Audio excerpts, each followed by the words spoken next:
Hello and welcome to the Southbound Sports Show. I'm your host, Richie Leahy, here with my co-host, Matty B. And we're one game closer to the Chiefs missing the playoffs. And Patrick Mahomes, every time the dude gets tackled, is looking for a flag. I mean, at this point, they should just put him in a bubble. And watching him is ridiculous. Because I can tell there's real animosity between him and Andy Reid. I think Andy Reid made like a comment. Did we talk about that? Where he kind of said, like, this guy, I call run plays. He's kind of just opting out of them. Right? Yeah. And so then you watch the short yardage plays, and he has guys open, but he's almost like, I don't know, I want to say like immune. Like he can't do a short, quick drop anymore for whatever reason. He's always like looking for the big play. And it almost has me thinking that he's broken. Because I don't know, and I don't mean broken like he's done as a career. I think he might be broken for Andy Reid. I think they're too familiar. He's already made too many plays. Andy Reid kind of lost him. And at this point, he's more of like a dad figure than a coach. And I don't know if he can rein him back in. Like maybe missing the playoffs this year will kind of have him have like an off-season discussion that's kind of tough. I almost wonder if they're just going to let Andy Reid retire. Because he's been coaching for how many years, right? Does he need to continue coaching? If the quarterback is just ignoring you because he thinks like, hey, we won, well, let me just do it my way. I think there's a real issue there. And will Andy Reid retire? Like, you could have a split like Tom Brady and Belichick. Does it work? For one guy, maybe. But I kind of find it hard where I don't really remember Brady just going out and kind of shaking everybody off and trying to hit big plays. He kind of always seemed to chunk it down, right? More of like, as Peyton Manning got older, his main thing was to just take whatever they gave you, right? He couldn't even throw 20 yards at one point in his career. Really? So do you think Mahomes can make that shift like Manning and Tom Brady did to extend his career? Or do you think he's going to end up just flailing around at this point?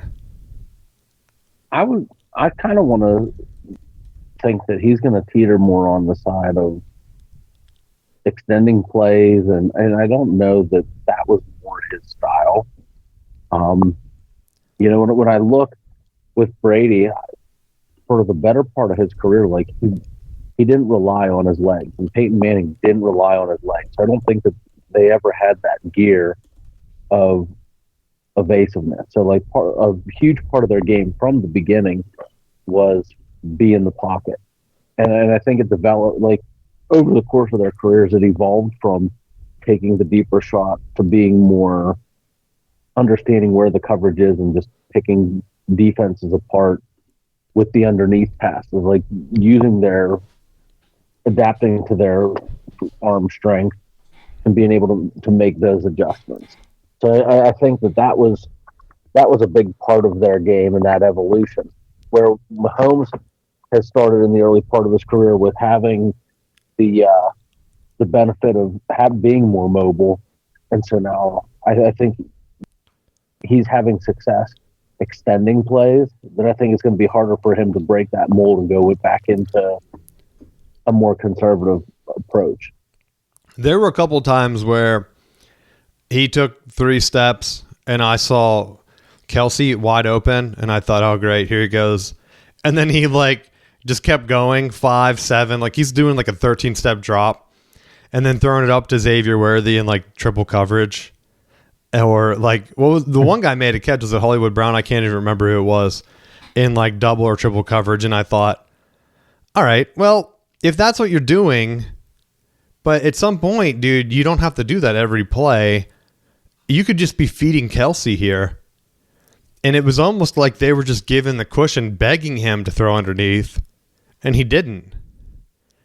And everyone was talking about how great the Texans' D was, and I thought, are they? Like, he's just not even trying at this point. And then the Texans' offensive line couldn't block. So I didn't even know how that game was going to end. Like Stroud was either going to get killed. I think he made an extended play down the sideline that kind of broke the game open. Stroud did. And I don't even know who he threw to. Someone on the team I didn't even know that was on the team. And I'm like, well, at least he's making plays and like saving his career. Because he very easily could have ended it where people were like, all right, now he's going to start losing. And it looked like he wasn't making reads either. Like he was second guessing himself. To where, I mean, I have him on my as my backup of fantasy. I was like, do I put Stroud in? He looks uncomfortable. No, I'm going to have to ride with Lamar here and see if he can turn it around. No, that's a no. What did you think of the officiating at the end of that Ravens-Steelers game? Do you think they had beef? I always say, if you're leaving it up to the officials, you deserve to lose. And then I just feel like there's so many games where you go back and forth with calls, and it's like if you make plays earlier in the game, then you don't leave it into the officials to have to make those rule booth opinionated plays. I think John Harbaugh ends up having those discussions a lot. Does it seem like that? Well, he does a lot, but I think that's just the way that the Ravens have been for the better part of 30 years. Where he's super conservative, right? He's always playing stuff they close. They rely heavily on their defense, and they need the right bounce at the right time to get over the hump. And sometimes if they're dynamic on offense, they really seem to light it up. But Lamar's kind of entered that Mahomes thing where he looks broken this year too. And some things are there for him to run. And it's almost like he's reading his own critiques online where it's like, this guy can't pass. And he's like, I'll show you. I'll pass. Right? Where if he just starts going back to what he used to do, even if he's just like running for 5 yards, that's going to open up passing downfield. But there were a couple times where it looked like he was going to run, and then he's throwing like awkwardly. Like there was one play, I don't know when it was, but he cuts up through the tackles. He's running to his left, which of course you like have to twist all the way back. Wide open for at least 8 yards, like on a first or second down. And instead he like just shovels it into double coverage and it goes over the guy's head. And at that point, you're just throwing the ball away. Like, I think if he would have just started to chunk and do some runs, maybe that would be annoying for the defense enough where they have to adjust and then guys get open. Maybe he doesn't trust his receivers.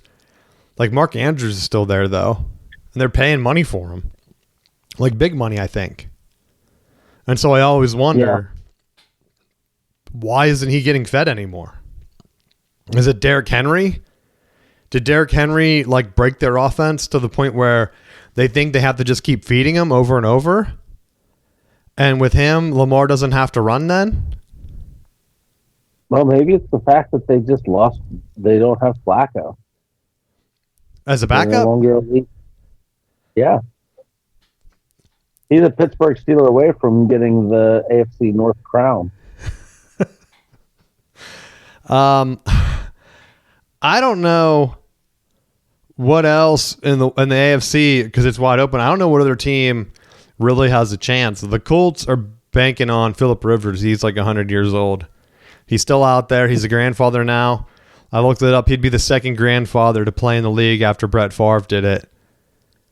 And so you have him coming in, and is he going to play? Remember the Lions signed that center? And then he failed his like physical because he blew his hamstring out. Like, could we imagine how embarrassing that would be? Like, hey, honey, I you know what? Bring in money and I'm getting a paycheck. I'm going back to the league. That's great. All right, I got to go in for my physical. Then he comes back. He's like, bad news. I'm hurt now. Couldn't do it. Couldn't run on the treadmill. Blew my hammy out. I'm done now. Like, did they ban him for that? I don't know. I'd imagine they gave him something. They're like, hey, well, we can't really give you another year of service on your pension, but here's the $50. Like, go get yourself something to eat, buddy. But that could be Phillip Rivers, right? He has to be old. And even if he's running the same offense, because you were saying you've heard that he's running the same offense at high school. He's not quarterbacking. Yeah. No, he was like coaching high school and was like talking to the coach. So like they were running similar schemes. It was like helping troubleshoot from a coaching standpoint. So like it's not like he's coming in and being like completely like out of the loop with what the scheme would be. But I mean, the age that he's at now, like there's not going to be a lot of surprises. Well, you don't know. Things could shift. You can't just have a guy come in that's been out of the league for a while and expect to know, like, hey, I'm calling the offense now. And they're like, what are you talking about? We don't use this terminology anymore. Hey, I remember these are calls my dad would make at the line of scrimmage. And he's like, yeah, I played with your dad. I've been around for 30 years now. And so he's 44. I don't even know. I wouldn't even say his body could hold up. The Colts line seems to be pretty good. They went from 8-2. They're 8-5 now. And I told Matt I'm going to start doing counting on the show, or addition or whatever, math, to really bring some excitement. Because I wanted to see how many games the Chiefs are back. But they're fighting both the Colts and the Texans. So the odds for them to come in are going to be slim. Even for the Ravens. Like the Ravens have to catch up to the Steelers, and I think they have one more head-to-head. We went through the schedules last week. You have to hope the Steelers slip up another one because I think they have the head in the conference tiebreaker. So even if things go smooth for the Ravens and Steelers, they would both tie in the division, right, if both win out and only the Ravens beat the Steelers one more time. But the conference tiebreaker goes to the Steelers, and I would have to think that AFC North is not getting two teams in the playoffs. They're done, right? Because the other team in there, the Bengals, they're 4-9.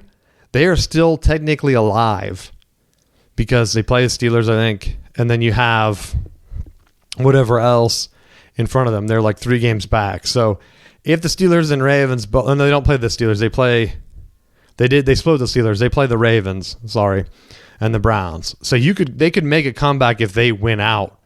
And they hope, but now the Steelers have to drop a couple. I would assume they're going to get eliminated probably this week or next. I don't think the Steelers are going to lose to the Dolphins. Lions need to win. They're in the same boat where they're right now, the Packers have the lead in the division. And so the Lions have to catch up to the Bears or the Niners for that last playoff spot.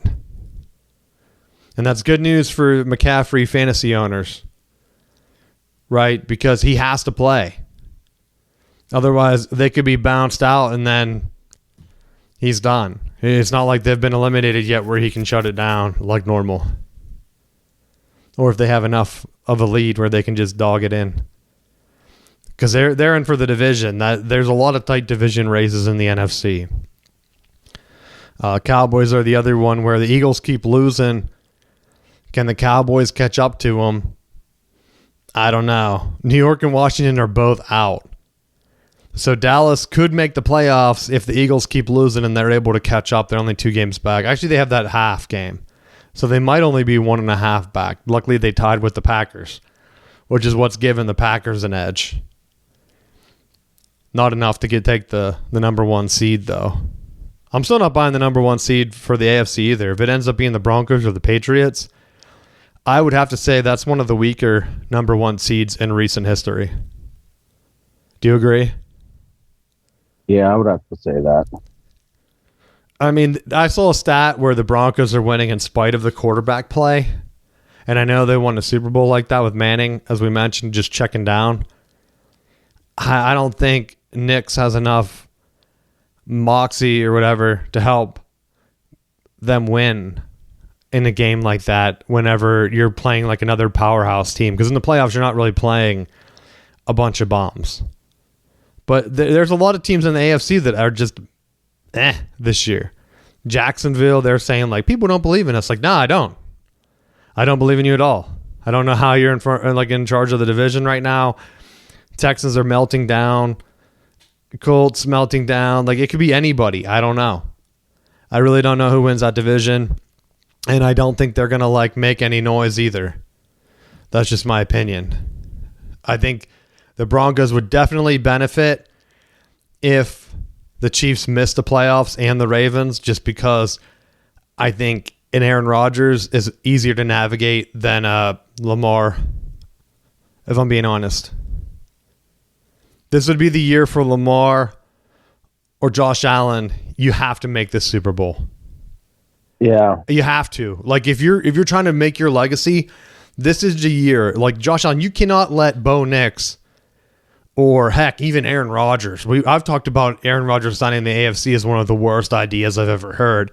And then this year, it's wide open. Herbert, I keep hearing about how great you are. You have Harbaugh. He's yelling in your face after the game.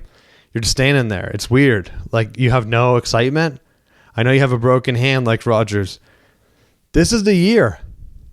You can't have Drake May come in and just light it up and get to a Super Bowl, because then you're going to have a changing of the guard where you have a young guy bringing in free agents, like signing stuff where people want to play with them. That's going to hurt. That's going to hurt your chances. You don't have any excuses. It's not like, well, I'm playing against the best quarterback of our generation right now. I mean, if Patrick Mahomes is going to be out and the Chiefs are on a downslide, you have to make a move. No more excuses for some of these guys. So I'm interested to see that playoff. Man, I would not bet on it. Sorry, I did notice that people were complaining about the officiating in that Raiders game. Did you see that one? Yeah. The ending of that game. First off, gambling. Most people lose in gambling. Everyone that always talks about, like, yeah, I'm heavy into gambling. I never see them like retiring from their job. Right? Don't buy into the ads and think that you have to gamble. There's not, like, you start doing it and it's like, oh, well, it's only $10, only $20. Like, okay, do that. But I see people talking about, like, oh man, that guy got down. They called that penalty. The officiating gave them a chance to kick the field goal. Listen, they had to kick the field goal. We talk about it all the time. I'm surprised more teams don't do it early. Because I think I forget what college game I was watching, where they had 20 seconds left, right? They had the ball at the 30. They took 2 shots at the end zone, and then they kicked the field goal. And the other guy's like, yeah, they needed to take those shots at the end zone. No, they didn't. They need to get the points and get the onside kick first, because now they kicked the field goal. There was like 1 second left. And that's exactly what happened to the Raiders. Like, they threw it down. They got the penalty enough to kick the field goal. There was 5 seconds. They're hoping that, I don't know, they go through and they have 2 to 3 seconds. Like, it's almost impossible. But of course, they can't throw the Hail Mary there, because that's going to take even more time till your quarterback drops back. The field goals usually takes 3 to 5 seconds, 5, 6, I don't know.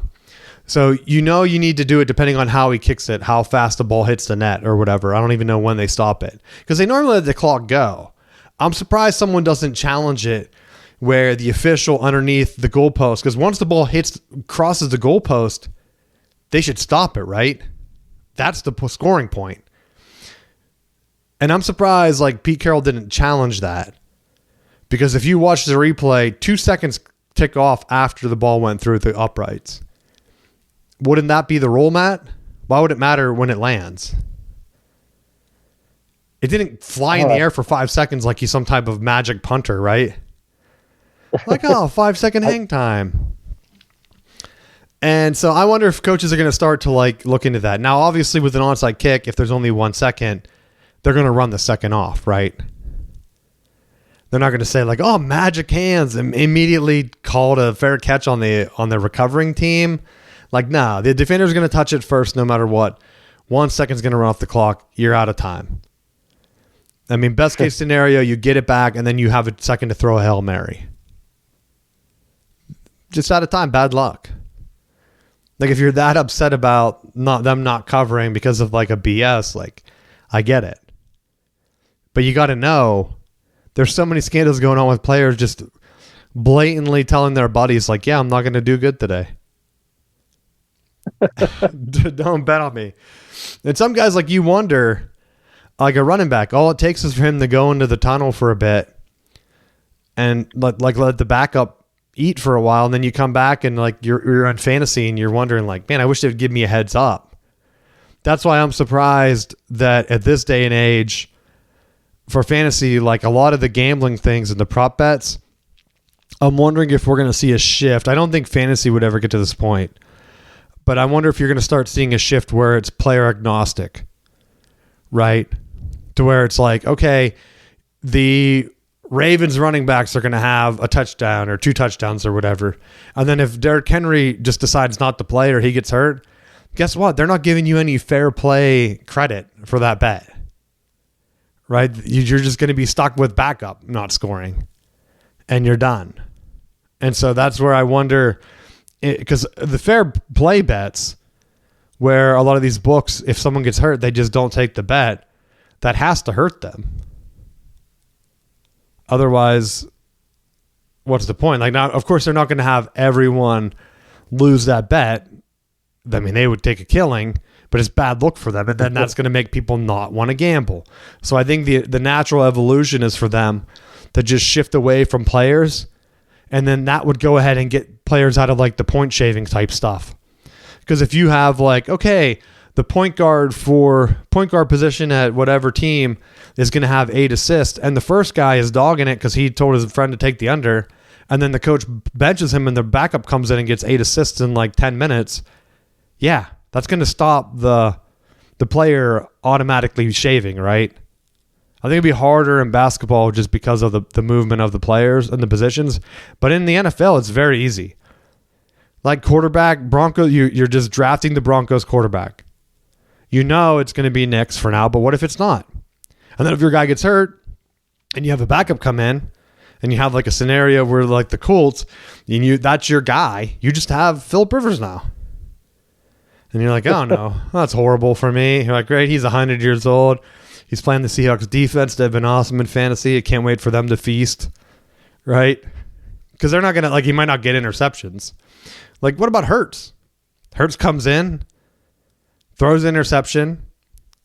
They get a fumble. He picks it up and then fumbles it again. So he loses like 4 points on one play. And then he continues to throw 3 more interceptions. He finished -1. Yeah, that was impressive that he lost that many on one play. He's like, dude, I am going to just take down my fantasy stock right now. Right now. Because, like, he won our league last year. The guy that had Hurts drove him to win the league. And this year he was joking like, well, now I'm back to 0 because Hurts stinks. Hurts stinks so bad that our guy that won our league rode him as like the keeper, and now he's in last place. And you're getting performances like -1 from a quarterback. And that's like impressive because like Lamar, when he was doing that 2-point performance or whatever, then he was like benched in the second half. I think Hurts played that whole game. He was still throwing interceptions at the end. So I think that's going to be the only fix. And yeah, it's going to be tough to draw like, oh, you don't have the star power. Like I can't just bet on like LeBron scoring so many points. Maybe you still have that, but I think there's going to be a shift just because there's so many lawsuits and these players. How can you prove it after a certain point? Like if a player just kind of shuts it down and he's like not trying hard, like you hear about wide receivers like taking a bunch of plays off, like George Pickens. There were a couple plays, I think it was it the Lions game, where he clearly just took the play off. Yeah. And it's like, dude, your team could win the game. You could make the playoffs. What are you doing? And at that point, he had been tearing it up to the point where they were calling out the Steelers for like one of the worst trades. And then you watch the guy just lose the game. Like I think they ended up losing to the Lions. Maybe I'm wrong, but I'm going to look it up and see. When was that game? Oh yeah, they did beat the Cowboys. It was a shootout, 44-30. And in the end of near the end of the game, he was trying to come back in. Was that the Thursday game? Maybe that's what I'm thinking. It was a couple weeks ago. They were trying to give him the ball. He just wasn't trying to fight for the ball or anything.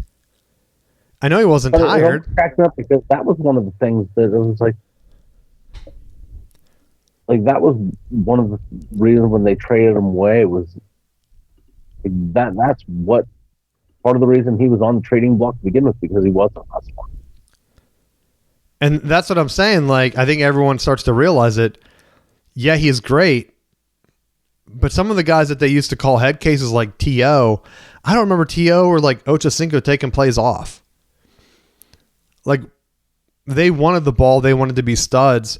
You could have that on your team. The guy just not playing every play is new-ish, I guess. I mean, I guess back in the day, you probably had guys taking plays off. And there just wasn't as much scrutiny because you could be having your fantasy guy watch them target him, watch him dog a route where he's not even close to the ball, and you're like, dude, that could have been 2 points for me. What are you doing? And, I mean, the receiver position, I think, would be tougher to do what I said. Like, oh, you got the wide receivers for whatever team. Yeah, it would make fantasy kind of like end. But I think for prop bets, it might be better, kind of. I don't know. How would you get, like, Cowboys receivers? Like, you have two good guys. Yeah, maybe they do put up 200 yards receiving or 300 yards, like whatever it is. They just adjust the number to account for more dudes, I guess. Tight end position, Kelsey goes down. He's like up there doing like a performance with Taylor Swift or something in the box, and then some other dude comes in and takes over, and you're stuck with him. You're mad. You're not gambling anymore. But that's what I'd say. Just don't gamble. Don't gamble because they're getting a cut of that money. And guess what? If they were losing money to all these bettors, they wouldn't be running so many ads, dude. How can they afford the ads? People are losing the bets. That's exactly it. Exactly it. Same with like the lottery. Hey, I have all these ads for the lottery. We know why. Anything else for the NFL you want to talk about? No. All right. The big news. College football playoffs. They came out. They did like the magician thing where they like show the Notre Dame card. He puts the cape over it. And he pulls it up. And he pulls out the Miami card. And everyone's like, whoa, nice. And then Notre Dame is sitting in the crowd and they're mad. Right? They call a press conference to tell everyone how mad they are. And I'm waiting for something cool like to happen. And nothing happens. They're just crying. Like, hey, you guys want to come see me cry for like an hour? Yeah, come on over. Yeah. Like, could you imagine like calling your friends like, hey, yeah, something terrible happened to me. You guys want to come over and like watch me cry for a little bit? Ah, sure. Yeah, we'll be there for you. And then he's just like crying on the couch. It's uncomfortable. That's what Notre Dame's doing right now. And they have no one to blame but themselves. They've been cutting back on primetime games. And honestly, it's benefited Michigan, so I have no complaints. They used to have the Michigan-Notre Dame game. And I know I'm probably in the minority, maybe I'm not, of Michigan fans where I don't want the game to come back. I don't want to schedule Oklahoma. I don't want to schedule Texas. Why? Because the Big Ten is taking it above and beyond what these other conferences are doing, where they have a 9-game schedule, and then they want to play another power opponent. No other conference is doing that. Maybe the Big 12, but they're just saying like, oh yeah, you could play a power opponent. They're not really playing a power opponent, right? Ohio State's playing Texas. Michigan's playing Oklahoma this year. Horrible. If Michigan didn't play Oklahoma, Michigan is the exact same team as Notre Dame. They played 2 tough games. They lost both of them. Right? I guess Notre Dame did beat USC. USC beat Michigan. So maybe that would be like the head-to-head tiebreaker type thing. But that's it. Notre Dame makes their own schedule. They scheduled 2 top teams, A&M and Miami. They lost both of them. The fact is, Miami had the exact same record as them. The rulebook states for the college football playoff that if 2 teams have a similar record, similar schedule, they look and see if there's a head-to-head. If there's not a head-to-head, then they look at the comparative opponents, which I think Miami also won at. Notre Dame already lost a head-to-head. That's it. That's the end of the discussion. Honestly, I'm a little bummed that they didn't even include BYU in that discussion because BYU lost to the same number 4 team or whatever, or Texas Tech, twice. That's it. Yeah, they kind of got blown out in the conference championship game, but you can't say, hey, the conference championship blowout from Alabama and Georgia didn't matter. But BYU's, oh yeah, that mattered. Sorry, guys.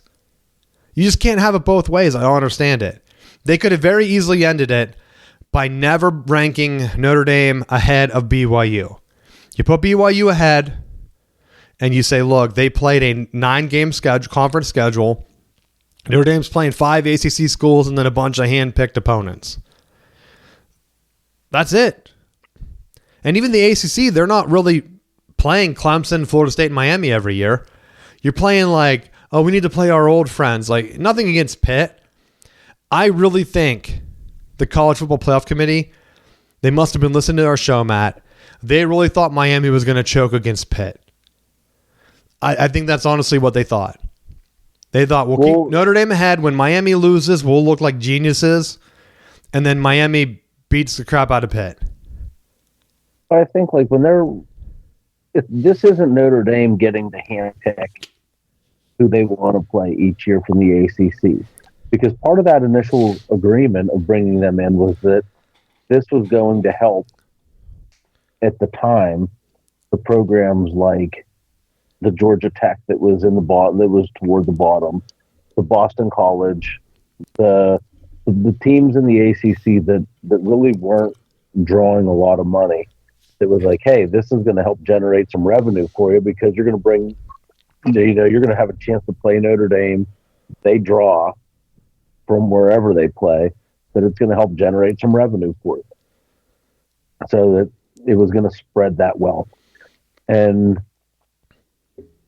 I think that to a certain level that helps, but at the same time, you can't build your schedule based off of that because, one of the things that they were trying to argue recently with the SEC is that, a win against Arkansas was a valid win. Arkansas had their coach fired. Like, a win against them early in the season didn't equate to a power win at the end of the year. So like you can't sit there and say, just like the same Alabama team that they're like, oh, they're definitely deserving of a playoff team. Got boat raced by Florida State. They couldn't beat anybody. So like, don't tell me that they're definitely a national championship contending team when they got a major belt to ass early in the year. Like, to me, that's where miss me with the argument of, well, hypothetically, they have this X composite number and this potential ranking, they would definitely win. Well, you didn't. You didn't go undefeated, so like you are vulnerable. And I think it's no different than allowing a competitive. And you know what? I'll throw this team up there. How about Utah? Because they just threw the gauntlet down and said, here's $500 million, like something insane that they're throwing into a collective. Did you see that? Yeah, that's a horrible deal. That's the private equity thing that the Big Ten shut down, or Michigan's trying to shut down in the Big Ten, which it was for profit. They're trying to generate money out of it. Well, yeah, that's what's going to happen. They went for $5 million, I think, or was it $500 million or well, what even was it? It wasn't $1 billion, I don't think. No, it was like $500 million, I think, because I thought, well, they're ponying up, and this is going to be that argument of your haves and have-nots. Who's your power player? Who's your donor that's going to step up to throw billions of dollars towards the funding for your university? Because that's what it's going to boil down to. If you get that high-ranking person to buy their way in, you're going to have a run. Take every other statistic out of the equation. If you have the bucks to get the right people and you can evaluate correctly, you'll have your pick of whoever you want. Yeah, so the way this is set up, Utah is signing for $500 million. They're going to create a separate marketing brand that's very similar to the Big Ten one, which I'm 100% against. So I think the NCAA rule is if you have a deal like this, you can take the money. They can own part of your revenue or athletic department, whatever. but you still have to have the majority stake. Otherwise, you're ineligible, right? You can't just be a private for profit and play in the NCAA. The Big Ten entirely was only for $2 billion. So Utah's getting like a fourth of what the Big Ten entire conference was getting. I don't know the yearly terms, right? Remember, the Big Ten one was set to expire in 2036. Did Utah just sign on for like a 70-year contract? Because that would be a horrible decision, right? Because how much money were they making in the beginning? Plus, what if they don't get picked? What if the Big 12 falls apart? What if Texas Tech goes on a run? I've reported that I've heard that the Big Ten is really interested in the state of Texas. A&M tells them no. Texas Longhorns tell them no. Let's say Texas Tech wins a national championship this year. They had just played. Didn't they just play for one in basketball? I don't think they won it. And the Big Ten says, you know what? We'll just take Texas Tech then. And then the dominoes start falling and Utah gets left behind because they were already left behind once. And then you're paying a private company millions out of your budget. You would be so much underweight and so much in the red so fast that you would almost not be able to compete.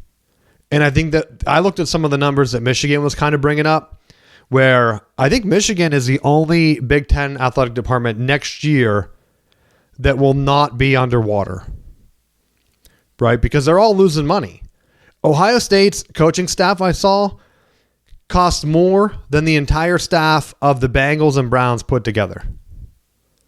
There's no way with that and the stadium revenue that they're doing that they can keep this up. Like, this is their time to run right now. If they don't win a couple national championships, they're going to have to start making cuts. Otherwise, what are they going to do? That's why they want the private equity deal. They want the bailout now. They have to lock in Ryan Day. They just lost Heartline, right, to USF. I'm really surprised Penn State didn't get him. I mean, Matt Campbell's probably better. We don't even know. I mean, Matt Campbell's probably not a better recruiter than Heartline, for sure. So if Heartline has UCF cooking and then he takes like a Big 12 job, like at, who knows, like a Baylor or something, and starts killing it there, Penn State's probably going to be kicking themselves if Matt Campbell can't recruit. Because like I think I saw the thing where Matt Roll, he has like one of the lowest recruiting classes in the Big Ten. How are you going to bring Nebraska back with that? They're out of money. They're in the same boat. Like, you can't just keep asking donors to pay for NIL, and then not be able to afford your coaches, because guess what? That's where the money that's set from your TV revenue, where you're paying your roster and you're hitting the max salary, that's where your third defensive end is getting his max payout. Maybe he doesn't have the NIL money, but you're able to give him the guaranteed top money. If these universities are losing money, they're not going to be able to afford that, and we're going to see a drop off very fast. Because that's what's happening in the SEC. We saw it already, where Georgia and Alabama went from having a stacked deck where everybody was signing up for them because they had like the bagmen going and no one was able to pay. So athletes would take the deal and sit as like the third linebacker as a 5-star and not go anywhere. And so when someone gets hurt, their third linebacker's coming in. He's more athletic than the starting linebacker on the team they're playing. Now Texas Tech is able to throw the money around where that guy isn't sitting on the bench at Bama anymore. He's starting for Texas Tech. And they're kicking butt. And I think that's what's scaring a lot of these SEC teams. And you brought up Bama and how they're getting like, yeah, they got killed by Florida State. Yeah, they've struggled a lot. I think it's unfair that Oklahoma has to have a rematch with them. I think Alabama should have been probably one of the lower seeds, and they should have had to go ahead and play at a different school. Like, I don't think Ole Miss should have been that high either. I think some of the advantage gained kind of got pushed to the side because of the ACC not having a high ranking team. Because you said about having Duke in. If you're the ACC, would you have recommended Duke or Miami? Let's say they said, hey, we're going to take your advice. You have Miami You're champ Duke or you have Notre Dame. Who do you want? They obviously picked Miami, but what would you have done as commissioner? But to me, I think you have a team that it's not a popular opinion, but you have your conference champion. They're more deserving of that playoff spot because that's rewarding what's being done within the conference.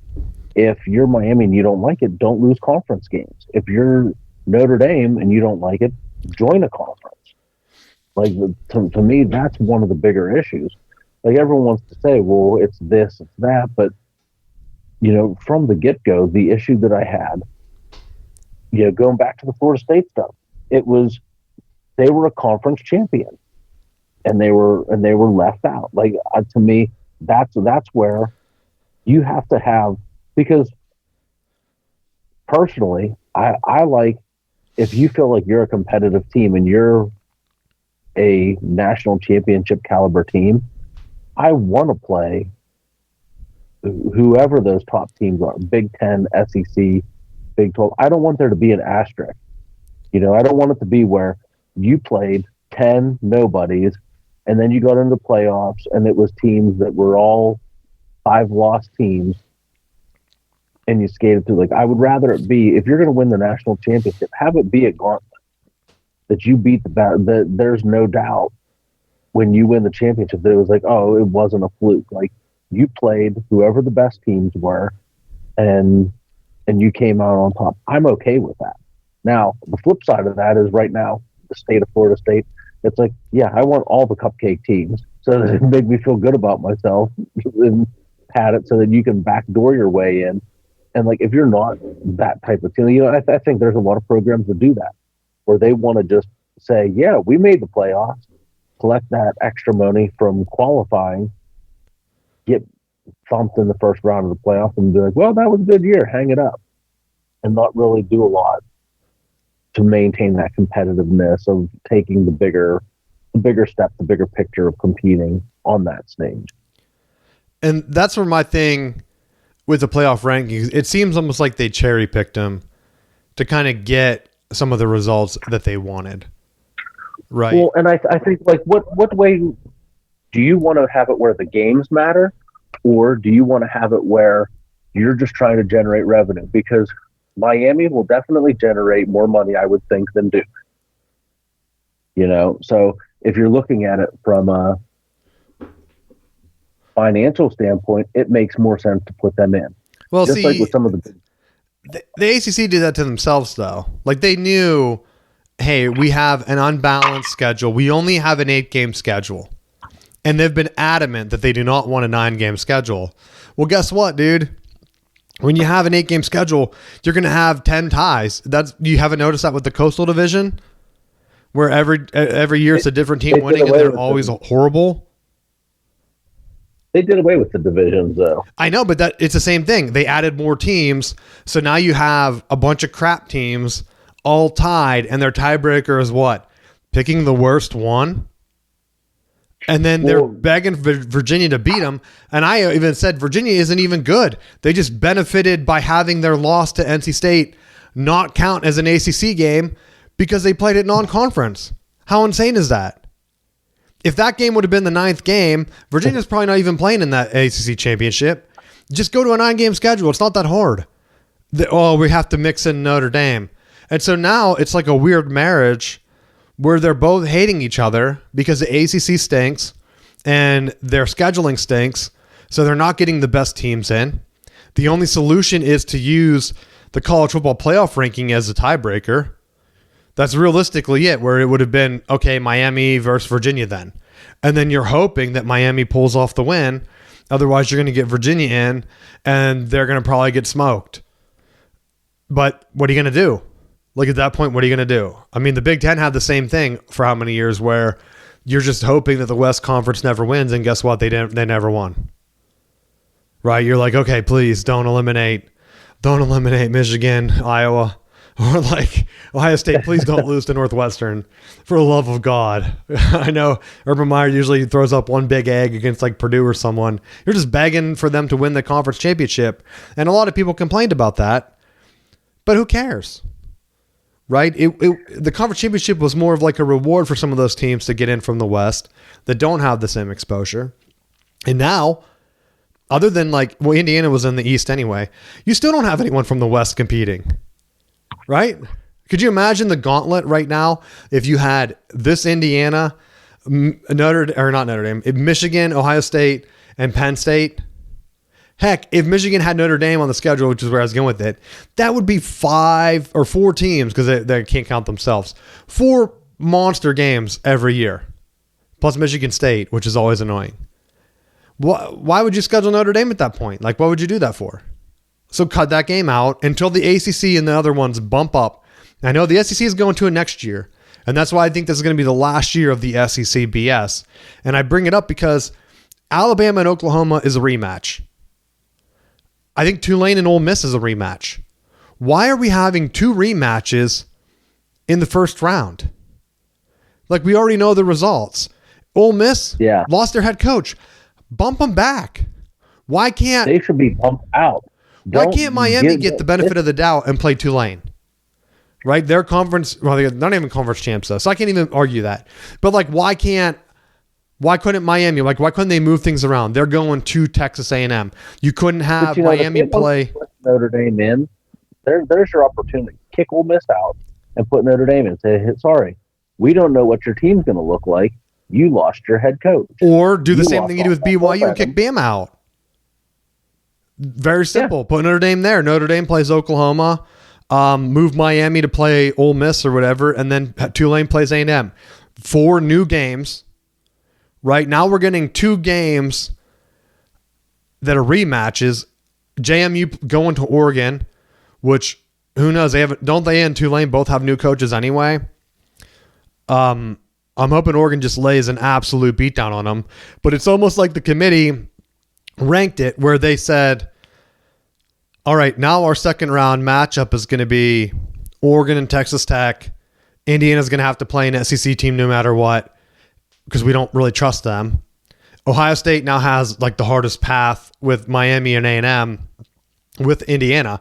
You could argue that the top 2 teams have the hardest path very easily, because now you have to play, they're guaranteed to play a Power 5 matchup or Power 4, whatever it is. Georgia has the easiest, and I was telling someone this when in Ohio State, buddy, he was saying well, it's going to be a ripoff, right? They're going to bump Ohio State down to 3. And I said, dude, that's exactly what you want. You want to be 3. Because now you get to play Ole Miss without a head coach or Tulane without a head coach. Instead, because they kept Ohio State number 2, now they have to play a Miami that has to be fired up and an A&M that's pissed off because they got put behind Ole Miss. For no reason, right? No reason. A&M's been better than them all year. They have higher wins. Ole Miss has nothing. Doesn't even have a head coach. Lane Kiffin knew they weren't going to compete and decided to dip out.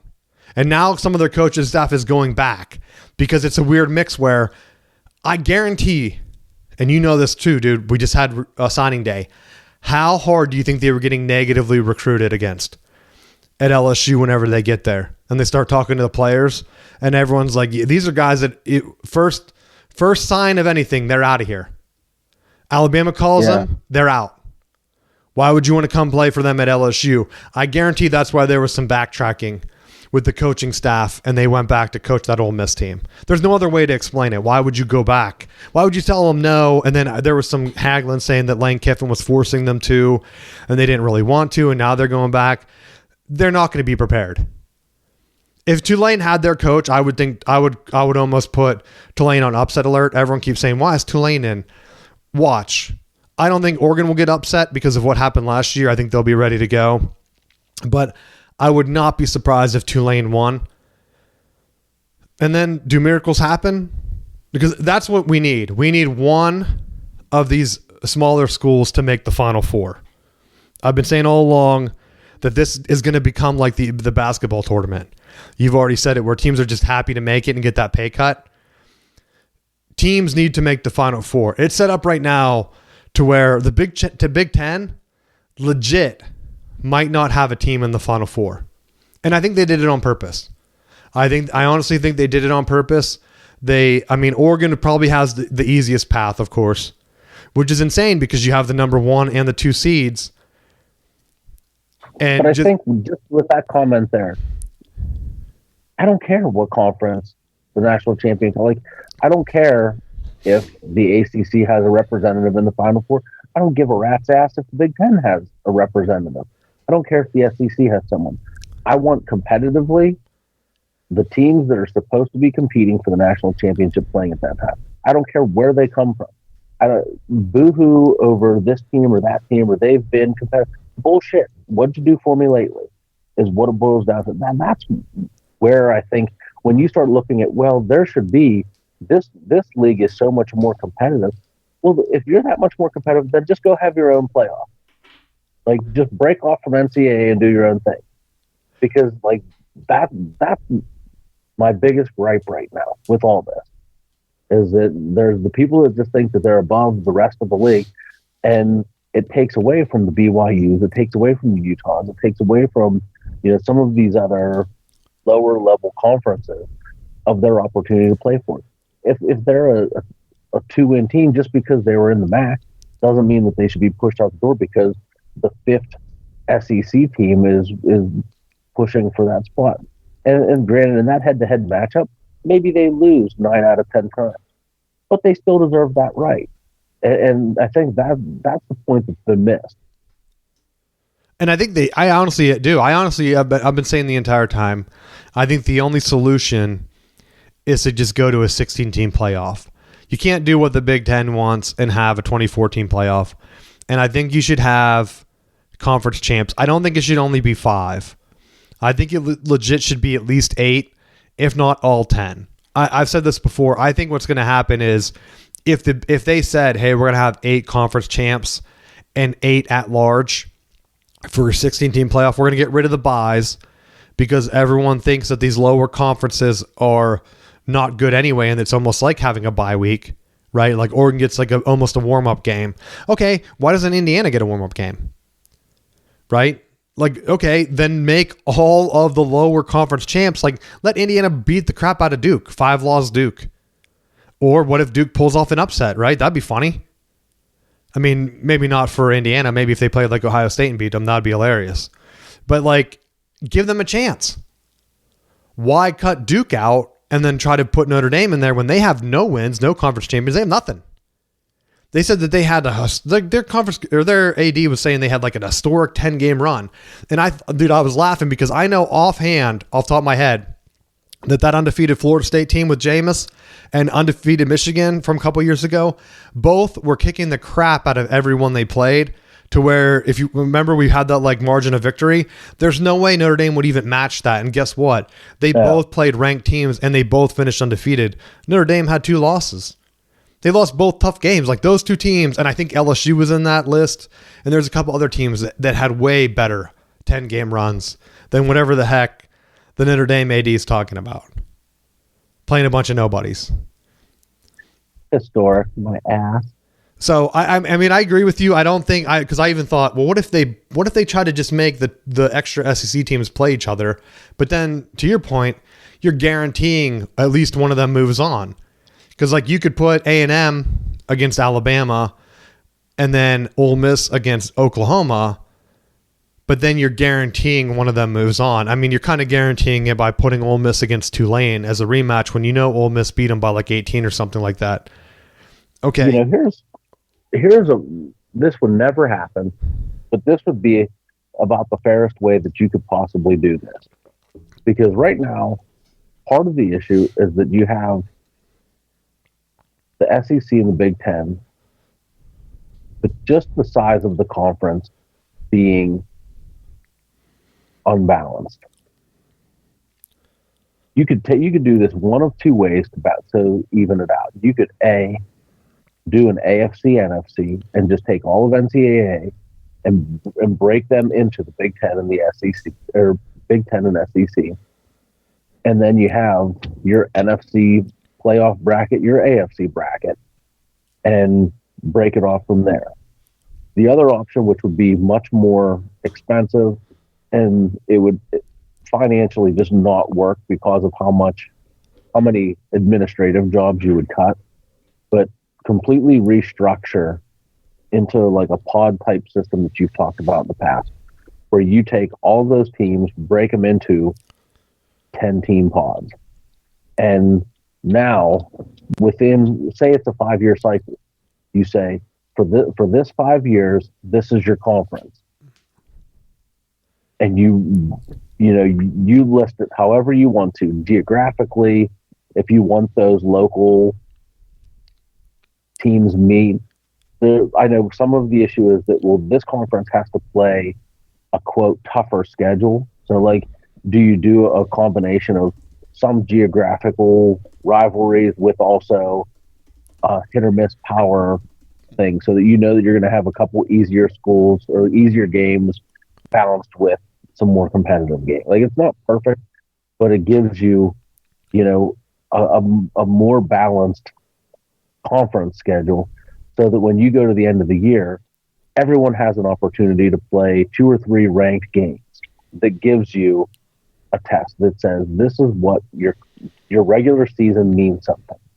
And then within that, whether it's your conference, your pod, whatever, if you are your champion or runner up, now those are the people that are in the pot toward seeding.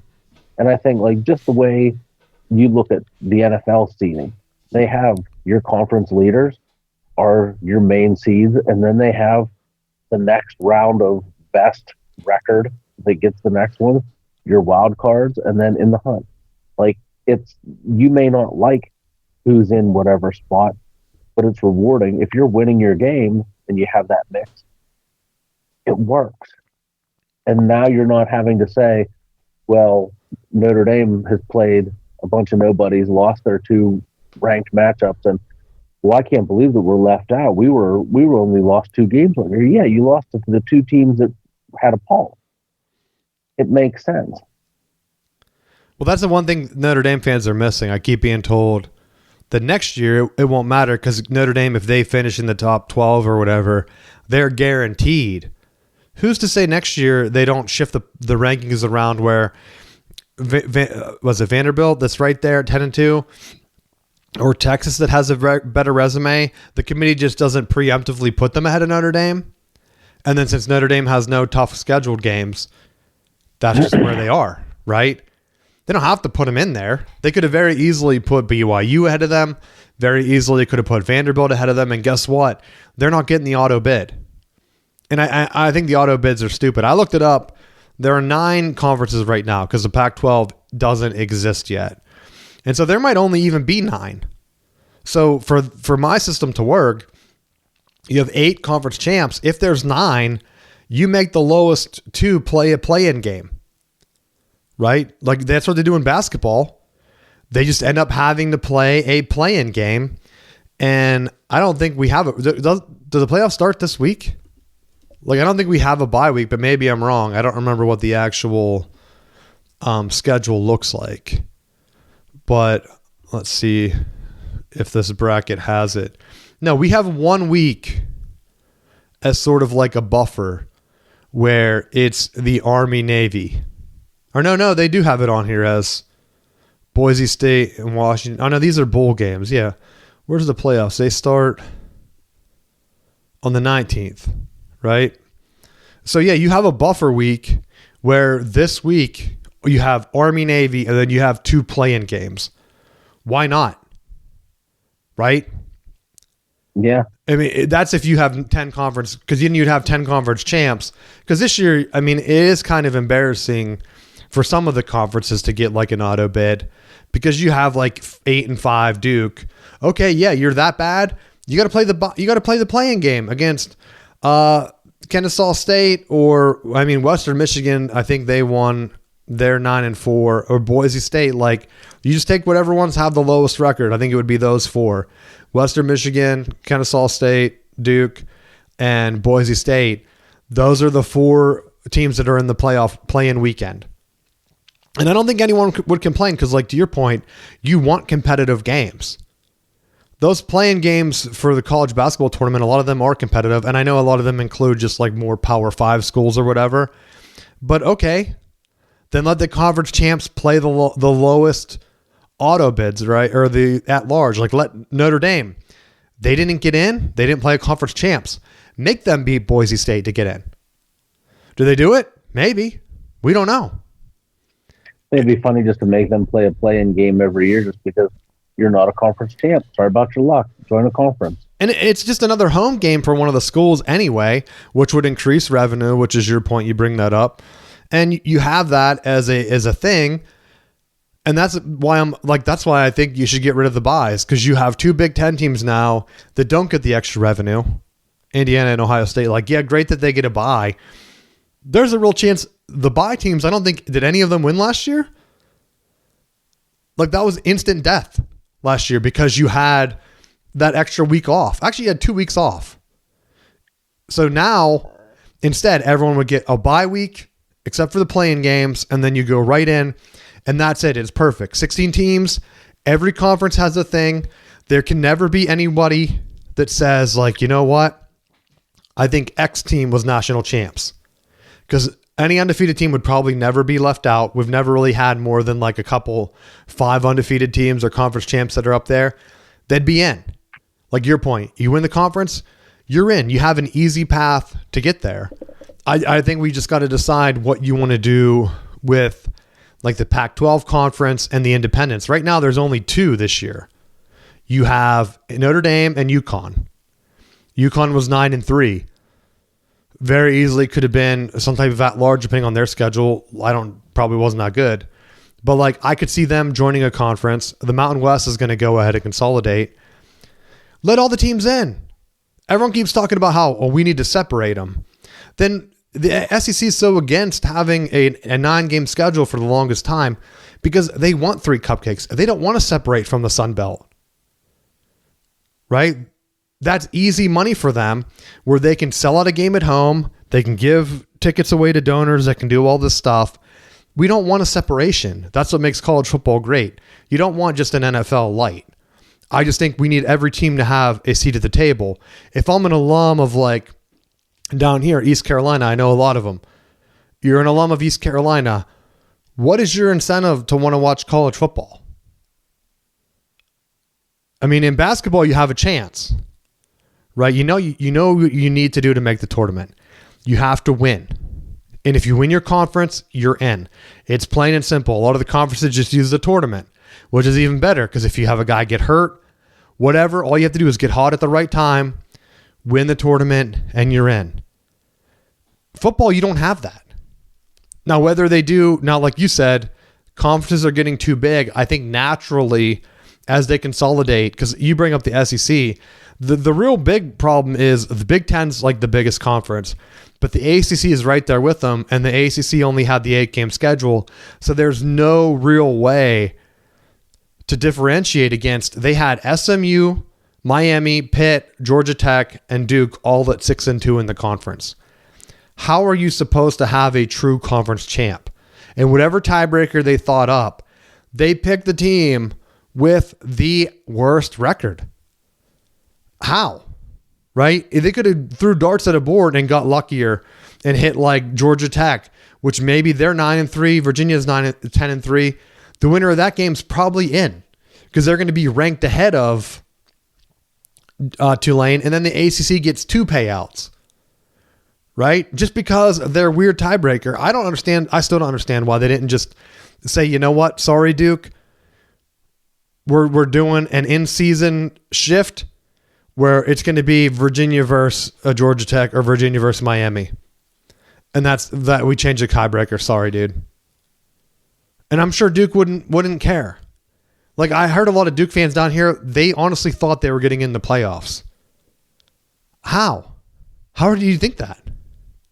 Because all the talking points for the SEC say your conference champion matters. So you win the ACC, that's a conference champion. It should matter.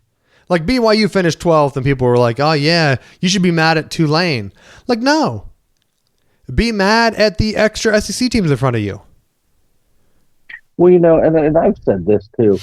Like, with if you're basing it off of the rankings and you're basing it off of these other factors, like your eye test type stuff, then, if you're defining that criteria early, I may not like it, but I can live with that a little bit more. But when you try to push the narrative of it's your conference, like your regular season should have to matter, and then you don't reward teams that win, like that's where it's like, oh, so it's just if you win your conference in a specific league, that's what matters. That's why I'll always be for automatic bids for conference champs. And ACC and SEC are both going to 9-game schedules next year. I think that will clear a lot of this up, where you can't look at the BYUs of the world and say, oh yeah, sorry guys, should have won one more game. Because I think naturally you're just going to have another loss for some of these SEC schools where it's like, all right, you can't lose every big crossover matchup. Like their problem was SEC, they had weak. I think they realized it, which is why they finally bent the knee, because they had 4 teams tied for the conference championship game: Georgia, Ole Miss, A&M, and Alabama. And Alabama got the short end of the stick, and they realistically might have even missed. And then they had other teams, Texas, Oklahoma, and Vanderbilt, that are right there at 6-2, and they're saying like, we need all 7 of these teams in. No. By adding that 9th game schedule, now you're doing kind of like the showcase thing I told you I wanted the Big Ten to do, where if you're going to go to like this outrageous big playoff and you're not going to have a system to get an extra win, just have all your top teams play each other conference championship weekend. And then you have a chance for like, okay, do no rematches. Michigan plays Oregon or whatever I said, like USC plays like Nebraska or something, where USC gets another win, and guess what? They're getting an at-large bid and they're in. Boom. Like you get another team in there, or Michigan upsets Oregon and then both get in. Like awesome. Now we have Michigan has a win and they're right there at whatever 9-3. Now they're 10-3, and maybe they'll get the at-large bid for a bigger. There's an easy way around it. And I think the 9-game schedule, having everyone on the same schedule, is going to make it better next year, because you're not going to have as many teams tied, because they're all going to have one more loss. You're going to see kind of like where the Big Ten, there was separation where you had 5 or 6 teams that are right there at the top, where the SEC right now, they had 7 because they didn't play. They had extra game. That would have separated. That probably would have eliminated. Honestly, that probably would have eliminated Vanderbilt. Good chance that eliminated Texas or Oklahoma from even being in the discussion. And then you're down to only having like 5 teams left. And I think that would bring sanity back to where, do you need 5 teams? Probably not. Loser of the championship game, you're out. Whatever happens, I think we're going to see that next year. If Georgia's really that much better, that's an extra loss for the other team they play. One more team. Same with like Ole Miss. Yeah, sorry you didn't play any of the top teams, dude. Oh, wait, you did. You lost. Now you're going to have to play one more game. You're not going to just be able to skate through and only play Georgia. I guess they beat Oklahoma. But like that's it. Their schedule's very Notre Dame-like. They beat Tulane. Actually, I thought they only beat Tulane they beat them 45-10, dude. Why did we need a rematch of that? You couldn't let Tulane play someone else? If Tulane wins that game, I'm going to laugh so hard. That's my last thought for this week. I think some of the anger will kind of go out, but Notre Dame, there's no reason for you to be mad. Let's go ahead and get some of these conferences consolidated. I don't know when the Pac-12 grows. I guess it will be next year, is my guess. And so I just want to see a push. Let every conference in. If you're going to go to like 16 teams or 24 teams, let every conference have an auto bid. And then that way you can claim a true national champion. I saw some people were saying like maybe they should just not invite all the conferences and call their championship like the playoff champion or something stupid. And I thought, who's going to watch that? You're already having viewers not watch the playoffs as it is. Why are you trying to make it worse? The college basketball tournament is highly watched because of the excitement of these unknown teams, where you lost it with bowl season. Notre Dame is sitting out. I don't know if we made that clear. Notre Dame decided to sit out the bowl game. Maybe that will start this shift. We talked about Florida State. If they had done that in 2023, they could have just sat out the game against Georgia because they had a bunch of players opt out. That's what Notre Dame's excuse was. Claimed an undefeated season, claimed the national championship. Michigan's undefeated. You have 2 undefeated teams. And then that really would have thrown a wrench and probably accelerated the expansion, which happened anyway because of that, right? Instead, Florida State gets killed by Georgia, and everyone's like, phew, like everything worked out. See, Notre Dame this year was like, no, we're sitting out. So now we don't know how bad they actually were. We don't know how good they were, right? They just, there's no chance to prove it. So I just have to assume that they're bad, right? Why would I think they're good? If they were good, they'd want to prove it like Georgia and really whoop up on some team. But they know they can't do that, so they just sat it out. So I hope the Bulls do an expanded playoff. I've seen some people say like they should do the bowl games in the spring. No. What they should do with the 9-game schedule is have like the Big Ten ACC challenge, or what do they do in basketball now? The ACC SEC challenge. Whatever your bowl matchup is going to be, they should have a flex week, like the second week of the season or something, where that's your non-conference schedule and it rotates. Like if you were home, you're away next year or whatever. You rotate that game and then you play someone evenly matched. Like Michigan's playing Texas in the bowl game. Guess what? I think did we play Texas or Oklahoma again next year? We play one of them. But like that would be our non-conference game. So that is an open date on the schedule against another power team. Like the Big Ten, SEC, they have a scheduling agreement where that's challenge week and you play against someone that you would have played in the bowl season that didn't happen if you didn't make the playoffs. If you made the playoffs, you get matched up against someone else that made the playoffs. Very similar, and it would also bring parity too, because then you're going to have two playoff teams like this year, Texas and Oklahoma, or Ohio State played. Ohio State beats Texas, and then Texas kind of goes through and misses the playoffs. That could have been a direct result, because I heard them say, like, we shouldn't have played Ohio State. Make the bowl game the challenge week game. And that's it. Then you can't complain. But that game directly knocking Texas out, now another team like Tulane gets a chance or whatever. Miami gets a chance. Miami wouldn't have had a chance. They could have very easily put Texas in over Miami. If Texas did not have the Ohio State loss, I guarantee Texas would have been in. Notre Dame probably wouldn't even have been in the discussion. Have the challenge week. Week 2. Everyone gets a warm-up game. Then they'll have one more warm-up game before conference games start. And that's it. Everyone has the same exact schedule. You can still play your regional matchups. Everyone has 10 games against your conference and then one game against a comparable team from a different conference, similar to bowl matchups. Heck, you can even call it the Pop-Tart game or whatever you want to call it. Like Notre Dame, turn down the Pop-Tart game. Think again, buddy. You're playing it next year, week 2. You're in it. Anything else you want to add? No. All right. Well, thanks for listening. Hopefully playoffs are good. Hopefully fantasy football playoffs, if they haven't started already, they start soon. And you get your team into victory. Actually, there is one last thing that I needed to make sure that we didn't touch base on. There was a football championship this year in Tallahassee. Gotta give a shout out to our women's soccer 2025 national champion. We did bring the ship back to Tallahassee. They already had the women's championship? Had it yesterday. We brought it home. Because I think right now, NC State is still alive in the men's side. And I don't know much about the other teams in there. But I think with a lot of upsets, I think NC State has a pretty good chance of making it to the national championship game. Again, I don't know much about the teams, but NC State's playing unranked St. Louis.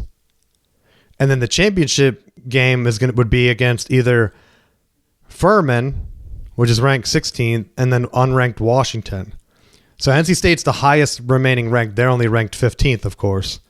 But with soccer, you never know. But I thought, man, there's a good chance NC State could win. I don't know. NC State's been winning national championships like in cross country or something. Other than basketball, I don't think they've ever won another sport national championship. So I have a close eye on that because I think it's in the area. I thought maybe I'd pop over and cheer them on if they make it. I don't know when the game is, though. But hopefully they can get it done. That's part of the ACC, Matt. Might not be invested in football, dude, but they're bringing in Olympic sports. Even it cracked me up because Jameis is like, "Thank you, women's soccer, for being the consistent football program of the era." I honestly thought you were going to say like a team that Chris Winkie was coaching or something in high school. Nope. Women's soccer, bringing it home. All right, yeah, dude. Let's keep it going next week. Thanks for listening, and we'll see you next week.